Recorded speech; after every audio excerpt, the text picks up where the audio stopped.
When the leaders of China and the United States met in Busan, South Korea on October 30th, most headlines from outlets like Reuters and BBC focused on their agreements over tariffs, rare earth exports, and agricultural trade. Yet one detail stood out. Donald Trump did not mention Taiwan, not even once. For decades, the Taiwan question has served as a recurring pressure point in Washington's relationship with China. Its sudden absence from agenda was therefore striking. Western media noted this omission, but few offered a clear explanation. According to Professor Wang Xiangsui, a Chinese strategist and former PLA senior colonel, argues that this silence reflects a decision more grounded in reality. From the perspective of military balance in the Asia-Pacific, the Taiwan card has shifted from a strategic asset into political liability for the United States. Historically, Washington wielded the Taiwan question as a leverage because it possessed a credible military means to intervene. During the 1950s through the 1970s, the People's Liberation Army, Navy, and Air Force were underdeveloped in scale, equipment, and training, lagging behind not only US, and even struggled to gain a clear edge over the armed forces on Taiwan Island itself. Moreover, the US demonstrated a real willingness to use force. During the Taiwan Strait crisis of 1954 and 1958, the Eisenhower administration dispatched the 7th Fleet into the strait, supplied Taipei with advanced weaponry like the AIM-9B missile, and even issued nuclear threats. In short, America's overwhelming military superiority and its demonstrated readiness to deploy it was the bedrock of its confidence in playing the Taiwan card. But today, the fulcrum of that leverage is decisively shifted towards the Chinese mainland.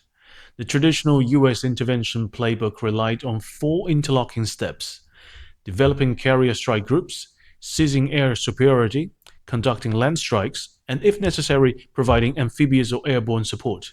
Now, however, China's rapidly maturing anti-access area denial capabilities have thrown the first 2 steps into serious doubt. First, the PLA's situational awareness around the Taiwan Strait and across the Western Pacific has dramatically improved. Stealth UAVs like the WZ-10 and high-altitude, long-endurance platforms such as the WZ-7 integrated with satellites and maritime surveillance systems now provides near real-time tracking of US carrier groups.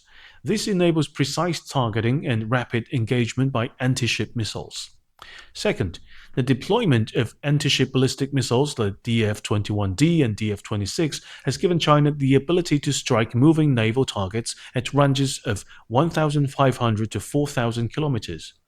Their high speed and long reach combined with robust battlefield awareness pose a severe threat to the US aircraft carriers, forcing them to operate far from the action and significantly degrading the effectiveness of their air wings in contesting air superiority. Third, as of 2024, conservative estimates from outlets like the National Interest suggest that China has produced over 200 J-20 stealth fighters, making it the operator of the world's largest fleet of heavy 5th-generation fighters. Compared to the F-22s and F-35 the US has forward deployed into the region, the J-20 operates from home bases with shorter logistics chains and more resilient command structures. Backed by over 1,000 4th-generation fighters and long-range PL-series air-to-air missiles that outrange their American counterparts, the PLA Air Force has now hold the decisive home field advantage in any contest for control of the skies near Taiwan Strait. Meanwhile, platforms like the H-6 bomber armed with advanced missiles such as the YJ-21 further extend China's anti-carrier reach. In sum, the PLA's rapid A2AD buildup has transformed the US calculus. Blocking China's reunification has gone from a low-risk, high-reward option to a near-certain path to defeat in any hot conflict. These developments have prompted reassessments within US defense circles. Consider the evolution of RAND Corporation reports. In 2000, it studied dire strait military aspect of China-Taiwan confrontation and options for US policy, focused on the mechanics of military intervention. But on October 14, 2025, RAND published Stabilizing US-China Rivalry, which pivoted to exploring how the two powers might coexist amid deep-seated differences, a telling shift in analytical priorities. For businessmen like Trump, facing such unfavorable odds, the instinct to cut losses and walk away is only natural. Viewed through the lens of historical precedent, his silence may seem like an anomaly, but seen in the context of shifting power dynamics, it's the inevitable outcome of China's decades-long resolute investment in national defense and its persistent positioning around the Taiwan Strait. Professor Wang adds, however, that Trump's silence also reveals a kind of reluctant pragmatism. While military intervention is no longer viable, stoking tension over Taiwan still serves the interest of America's powerful defense industrial complex by generating more arms contracts.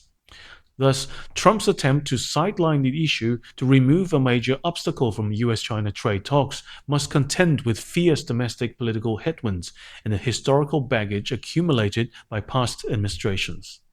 His current approach may therefore be a calculated balancing act, signaling goodwill for immediate negotiations while sidestepping entrenched domestic opposition.